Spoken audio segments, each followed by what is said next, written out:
मोहतरम नाजरीन, अस्सलामु अलैकुम वरहमत उल्लाहि वबरकातुह। कब्र का अजाब एक हकीकत है जिसका जिक्र कुरान व हदीस में मौजूद है। ये अजाब उन लोगों के लिए है जो दुनिया में अल्लाह की नाफरमानी करते हैं। हमें अपनी ज़िंदगी को अल्लाह और इसके रसूल सल्लल्लाहु अलैहि वसल्लम की तालीमात के मुताबिक गुजारना चाहिए ताकि इस कब्र के अजाब से बच सकें।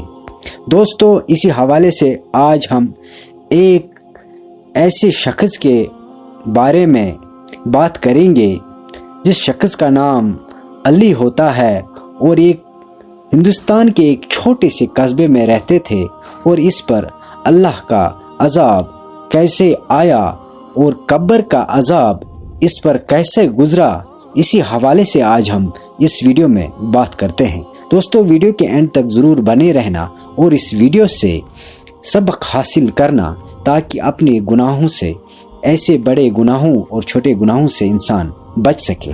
दोस्तों, आपका कीमती वक्त ज़ाये किए बगैर शुरू करते हैं आज का ये वाक़या। एक कस्बे में अली नामी शख्स रहता था जो दुनियावी ज़िंदगी में गुनाहों में मगन था। अली का ताल्लुक एक मजहबी घराने से था, लेकिन जवानी के जोश में उसने दुनिया के रंगीनों में अपने रब को बुला दिया। नमाजों में कोताही, झूठ बोलना, दूसरों का हक मारना और हराम कामों में मुलवस होना उसका रोजमर्रा का मामूल था। उसकी माँ अक्सर इससे समझाती थी कि बेटा, दुनिया एक आर्जी जगह है, असल जिंदगी आखिरत की है। लेकिन अली पर कोई असर न होता।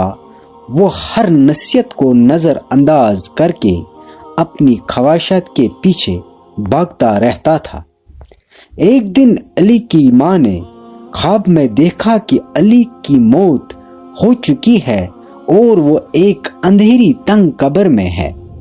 माँ खौफ ज़दा हो गई और अली से अपने ख्वाब का जिक्र किया, लेकिन अली ने उसे एक आम ख्वाब समझकर नज़रअंदाज किया।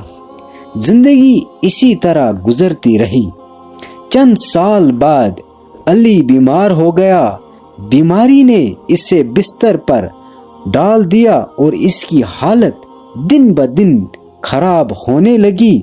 जब वो अपनी बीमारी के आखिरी दिनों में था, उसने पहली बार जिंदगी के बारे में सोचना शुरू किया। इससे अपने गुनाह याद आने लगे और दिल में एक खौफ पैदा हुआ। लेकिन अब बहुत देर हो चुकी थी। इसके जिस्म में उतनी ताकत न रही कि वो तौबा कर सके या अपनी जिंदगी के गुनाहों का अजाला करे। आखिरकार अली की रूह जिस्म से निकल गई और वह इस दुनिया से रुखसत हो गया। जब अली को कब्र में दफनाया गया तो इसकी माँ रोते हुए दुआ कर रही थी कि अल्लाह इसके बेटी के गुनाहों को माफ कर दे। लेकिन जो कुछ अली के साथ कब्र में होने वाला था वो इंतहाई खौफनाक था।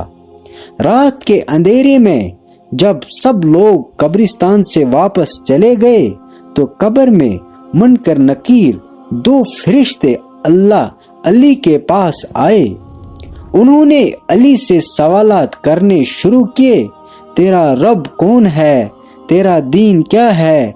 तूने किसकी पैरवी की? अली जवाब न दे सका। उसकी जबान से कोई लफ्ज न निकल पाया क्योंकि इसने अपनी जिंदगी में कभी अल्लाह को याद नहीं किया था। वो इन सवालात का जवाब देने के काबिल न था। फिर फरिश्ते सख्त लहजे में बोले, तूने दुनिया में अपने रब को बुला दिया था, अब इसका नतीजा भुगतना के वक्त आ गया है। इतना कहकर फरिश्ते गायब हो गए और कब्र तंग होने लगी। अली को ऐसा महसूस हुआ कि दीवारें उसके जिस्म को कुचल रही है। इसकी चीखें सुनने वाला कोई न था। پھر قبر میں اندھیرا بڑھتا گیا اور عجیب و غریب آوازیں آنے لگی۔ علی کو یوں محسوس ہوا جیسے سانپ اور بچھو اس کے جسم پر رینگ رہے ہوں۔ ہر گزرتے لمحے کے ساتھ اس کی تکلیف میں اضافہ ہوتا جا رہا تھا۔ علی کو اپنے کیے ہوئے گناہوں پر شدید ندامت ہو رہی تھی، لیکن اب اس کے پاس وقت ختم ہو چکا تھا۔ عذاب قبر کا یہ منظر نہایت خوفناک تھا۔ علی کو اپنی زندگی میں کیے گئے ایک ایک گناہ یاد آنے لگے۔ اس کی زندگی کا ہر لمحہ اس کے سامنے ایک فلم کی طرح چل رہا تھا۔ وہ ہر پل پچھتاتا رہا، لیکن اب کوئی فائدہ نہ تھا۔ یہ عذاب اسے اس وقت تک برداشت کرنا پڑا جب تک کہ اللہ نے چاہا۔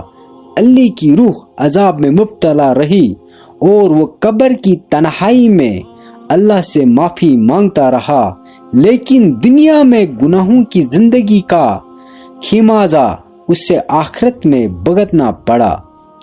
علی کی ماں کو خواب میں پھر سے علی کا حال دکھایا گیا۔